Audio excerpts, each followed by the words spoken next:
ډک رکعتونه او تش رکعتونه څه ته وایي؟ ګران کتونکو یو ملګري پوښتنه کړې او هغه ویلې دي، ګزارش یې کړی دی چې په دې باندې یو ویډیو جوړه کړه چې دغه ډک رکعتونه کوم دي او تش رکعتونه کوم دي او ډک رکعتونه څه ته وایي او تش رکعتونه څه ته وایي. اگر چې د اکثر له خلکو به په دې خبره باندې علم وي، هغوی ته به د دې خبرې علم وي چې ډک رکعتونه دا دي، تش رکعتونه دا دي او ډک رکعتونه چې دی په هغې کې صورت ویلی شي، په تشو رکعتونو کې صورت نشي ویلی. خو بیا هم د خلکو په گزارش سره زه دغه ویډیو جوړه کړم. ګران کتونکو موږ تاسو مخې ته چې کوم منځونه دي هغه یو فرض منځ دی، یو واجب منځ دی، یو سنت منځ دی، یو نفل منځ دی. یعنې څلور قسمه منځونه موږ ستاسو مخې ته او زموږ ستاسو ژوند ته راتلی شي.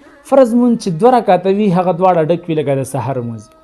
فرض منځ که چېرته 3 رکعته منځ وي نو په دې کې به اولني 2 رکعته ډک وي او اخري 1 رکعت هغه به تش وي لکه د ماښام منځ.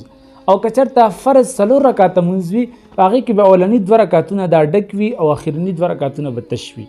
کوم چې واجب منځ دی واجب ټول ډک وي، که سنت دی سنت هم ټول ډک وي، که نفل دی نفل هم ټول ډک دي. صرف فرضو کې هغه چې 4 رکعته منځ یا 3 رکعته منځ نو په هغې کې اخرني 1 رکعت یا 2 رکعت هغه تش وي. ډک مطلب دا دی چې کله ته الحمد وای، الحمد پسې وروستو ته هغې سره یو صورت ملګری کې یا یو 3 واړه آیاتونه ملګري کې یا یو آیات خو چې هغه لوی آیات وي.